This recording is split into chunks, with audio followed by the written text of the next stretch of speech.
നാണു പോയി എന്തെങ്കിലും കഴിക്കേ. ഇങ്ങനെ വിശന്നിരുന്നാലോ? എനിക്ക് വിശപ്പില്ല. പിന്നെങ്ങനെ? അങ്ങനെ പറഞ്ഞാലോ നാണു, എന്തെങ്കിലും കുറച്ച് കഴിക്കേ. ഒന്നും കഴിക്കാതിരുന്നാൽ ശരീരം ക്ഷീണിക്കും. ശരീരം ക്ഷീണിച്ചോട്ടെ. അങ്ങനെ പറഞ്ഞാൽ പറ്റുമോ? ഞങ്ങൾക്ക് എല്ലാവർക്കും സങ്കടമുണ്ട്. പക്ഷെ 2 ദിവസം കഴിഞ്ഞില്ലേ മക്കളെ? എനിക്കിപ്പോഴും മുത്തശ്ശി കൂടുള്ള പോലെ. മുത്തശ്ശിക്ക് അത്ര ഇഷ്ടമായിരുന്നല്ലോ. നാണുവിനും അതുപോലെ തന്നെ. ഞങ്ങൾക്കും സഹിക്കാൻ പറ്റണില്ല, പക്ഷെ സഹിച്ചേ പറ്റൂ. മുത്തശ്ശി പോയി എന്നാണോ? അതല്ലേ മരണം. മരിച്ചവർ ഒരിക്കലും തിരിച്ചു വരില്ലേ? അതിന് കഴിയില്ലെന്നാണോ? അപ്പൊ മുത്തശ്ശി കഴിഞ്ഞ് കാണാനേ പറ്റില്ലേ? ഇല്ല, മുത്തശ്ശി മണ്ണിലേക്ക് ലയിച്ചു കഴിഞ്ഞു. അപ്പൊ മരിച്ചവർ മാലാഖമാരായി വരുന്ന മുത്തശ്ശി പറഞ്ഞതോ? അതൊക്കെ കഥയിലും സങ്കല്പത്തിലുമാണ് നാണു. മുത്തശ്ശിയുടെ ജീവൻ തിരിച്ചു വരാൻ ഞാൻ കാലോട് കെഞ്ചും. അതൊക്കെ നടപ്പുള്ള കാര്യമാണോ നാണു? സത്യവാൻ മരിച്ചപ്പോ സാവിത്രി കാലിനോട് യാചിച്ച് ജീവൻ തിരിച്ചു പിടിച്ചില്ലേ? അത് കഥയല്ലേ നാണു, ഇത് ജീവിതമാണ്. എന്തു വന്നാലും എനിക്ക് മുത്തശ്ശിയെ കാണണം. വീണ്ടും കഥ കേൾക്കണം. നടപ്പുള്ള കാര്യം വല്ലതും പറന്നാണോ? ഇത്രയും പറഞ്ഞിട്ട് നിനക്ക് മനസ്സിലായില്ല? നാണു വന്ന് എന്തെങ്കിലും കഴിക്കേ, അമ്മ കഥ പറഞ്ഞുതരാം. എനിക്ക് മുത്തശ്ശിയുടെ കഥ കേട്ടാ മതി. കാര്യം പറഞ്ഞാൽ മനസ്സിലാവാതിരുന്ന എന്താ ചെയ്യുക? മുത്തശ്ശി പറയാറുള്ളത് പോലെ കാതിൽ വിരൽ കൊണ്ട് മുറുക്ക് ചുറ്റണം.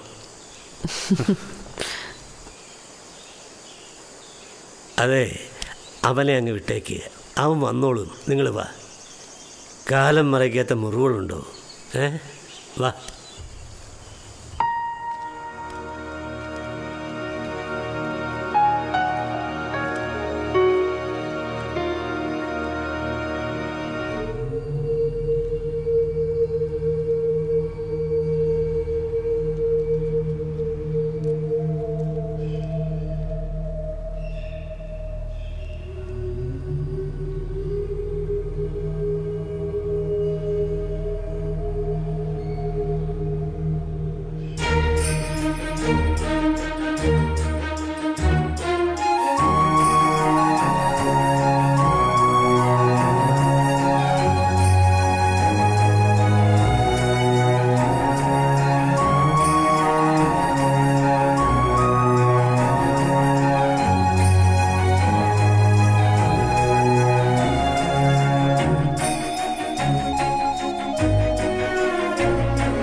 പടിഞ്ഞാറ് കറുത്ത് വരണ കാലം മറന്നു. ആ, നല്ല മഴ കിട്ടിയിട്ട് കാലം ഏറെയായി. അണ്ണാ, നാണുവിനെ കാണാനില്ല. പറമ്പിലെങ്ങാനും കാണും. ഒരിടത്തും അടങ്ങിയിരിക്കില്ലല്ലോ. സഞ്ചാരപ്രിയരല്ലേ. ഒന്നുകൂടെ നോക്ക്, അവിടെ എങ്ങാനും കാണും. പണിക്കാരോട് ചോദിക്കും. അതെ, മുത്തശ്ശിയുടെ മരണം നാണുവിനെ വല്ലാതെ ബാധിച്ചു. കൊച്ചു കുട്ടികൾക്ക് എന്തറിയാ, അവരുടെ ദുഃഖങ്ങൾ പെട്ടെന്ന് അലിഞ്ഞു പോവും. ഇന്നലെ ചെറുതായി ശാസിച്ചത് ഇഷ്ടമായില്ല. അതിനുശേഷം മുഖം തെളിഞ്ഞൊന്നും കണ്ടിട്ടില്ല. ആ, സാധാരണ കുട്ടികളെ പോലെ അല്ല, വലിയവരോട് സംസാരിക്കാൻ നാണുവിന് ഇഷ്ടമാണ്. അത് നേരാ. വയസ്സായവരോട് സംസാരിക്കാൻ നാണുവിന് വലിയ പ്രിയ. ആ, ഇനി അടുത്ത് വരുമ്പോൾ 2 ആശ്വാസ വാക്ക് പറയണം. ഇന്നാളത്തെ പോലെ പൂജാമുറിയിലിരുന്ന് കൽക്കണ്ടോ മുന്തിരിയും തിന്നായിരിക്കും. അത് നല്ലതാ. കണ്ടെത്തിയ എന്തെങ്കിലും കഴിപ്പിക്കുകയും വേണം.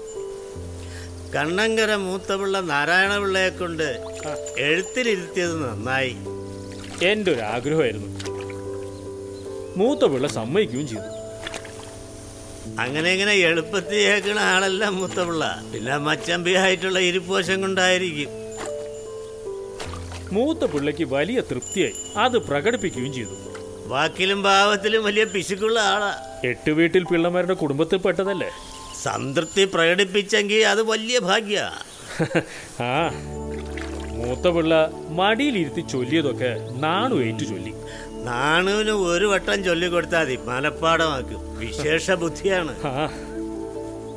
സന്തോഷം അധികമായപ്പോ മൂത്ത പിള്ള നാണുവിനെ അനുഗ്രഹിച്ചു. എങ്ങനെ? നാണു സാക്ഷാൽ നാരായണനായിട്ട് വളരും, ലോകത്തിന് വഴിയാകും, വെളിച്ചമേകുമെന്ന്. അത് സംഭവിക്കും. മൂത്ത പിള്ളയുടെ വാക്കുകൾ ഫലിക്കും.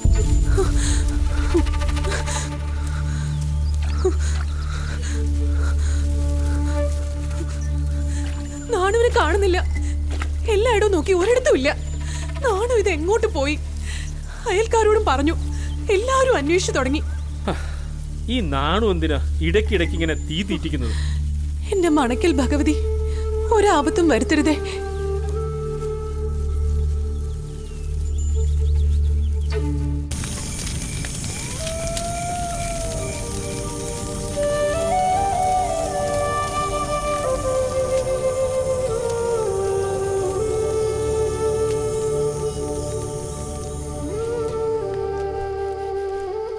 മച്ചമ്പി, ആരാ വരണല്ല?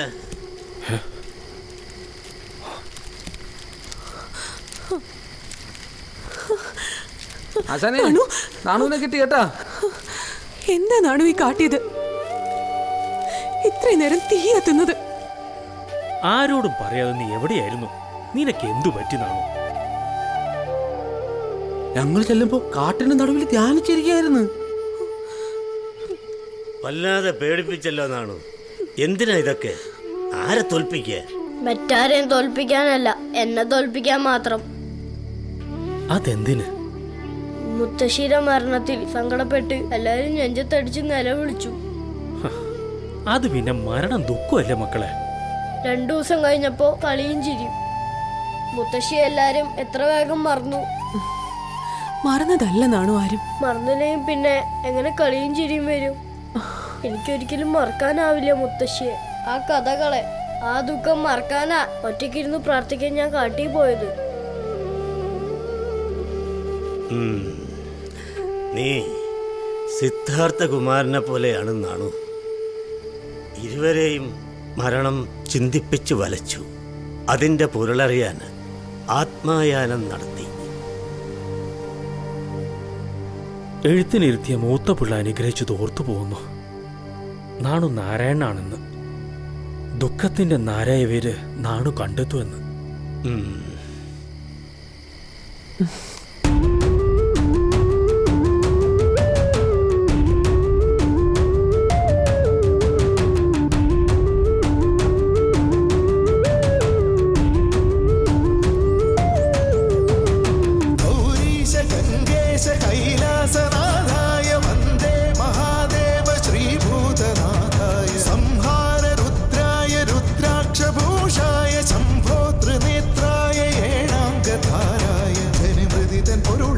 ശിവശങ്കരന്റെ ജപമന്ത്രമണിയായ പഞ്ചാക്ഷരങ്ങൾ ഹിമശൈലമുണരും ദ്രുതനടന താളം നടരാജലീല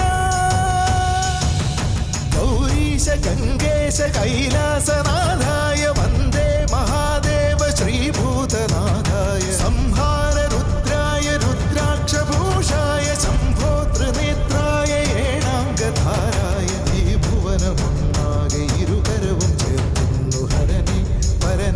വന്ദിച്ചിട അഹമൊഴിയുമോങ്കാര സ്വരധാരയെ ദിനവും ദിനവും നിന്ദാസനായി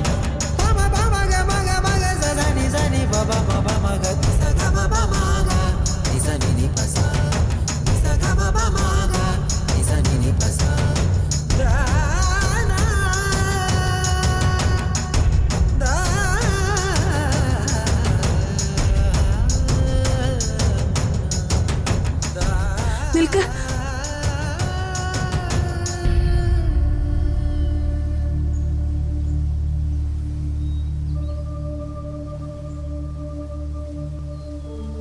എന്താ നിങ്ങൾ ഇങ്ങനെ പരിഭ്രമിച്ചു നോക്കുന്നേ? നാണു, എന്താ മക്കളെ ഇതൊക്കെ?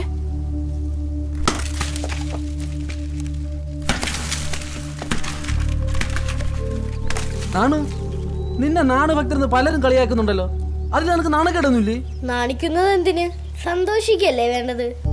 കളിച്ചും ചിരിച്ചും രസിക്കേണ്ട പ്രായത്തിൽ ഭസ്മവും ചന്ദനവും നെറ്റിയിലും കൈകളിലും വാരിപ്പൂശി നടക്കുകയാണോ? ഭസ്മവും ചന്ദനവും ശരീരത്തിന് നല്ലതാണെന്നാ വൈദ്യരമ്മാവും പറയുന്നത്. അത് ശരിയായിരിക്കാം. പക്ഷെ ജപമാലയും അണിഞ്ഞ് കയ്യിൽ പുരാണ ഗ്രന്ഥങ്ങളും ഏന്തി നടക്കുന്നത് കാണുമ്പോ ഞാനല്ലേ അതൊക്കെ അണിയുന്നത്. അതിന് കാണുന്നവർക്ക് എന്താ ഛേദം? ഒളിഞ്ഞും തെളിഞ്ഞും കളിയാക്കുന്നത് കേൾക്കുമ്പോ അമ്മയ്ക്കൊരു വിഷമം. അമ്മ വിഷമിക്കേണ്ട. ഈ അമ്മയ്ക്ക് എന്റെ ഗതിയെ കുറിച്ച് ഒന്നും അറിയില്ല. ശരിയാന്നാണോ? അമ്മയ്ക്ക് ഒന്നും അറിയില്ല. ചില കാര്യങ്ങൾ കാണുമ്പോൾ നിന്നെക്കുറിച്ച് അഭിമാനം തോന്നും. എങ്കിലും പ്രായത്തിനൊത്ത ഭക്തി പോരെ. ഭക്തിക്ക് പ്രായമുണ്ടോ? നിന്നോട് തർക്കിക്കാൻ പറ്റില്ല. എങ്കിലും ഒരു കാര്യം ഓർക്കണം, നിനക്ക് സഹോദരിമാരുണ്ട്. അത് പ്രത്യേകം പറയണോ? എനിക്കറിയില്ലേ. അവരുടെ കാര്യങ്ങൾ നോക്കി നടത്തേണ്ട ആളാ, അത് മറക്കരുത്. ഭൂമി സ്വയം കറങ്ങുകയാണ്. ആരും കറക്കി വിടേണ്ടതില്ല. എല്ലാം സമയം സംഭവിക്കും. എല്ലാം ദൈവനിശ്ചയം പോലെ നടക്കില്ലേ? പിന്നെന്തിനമ്മ വിഷമിക്കണം?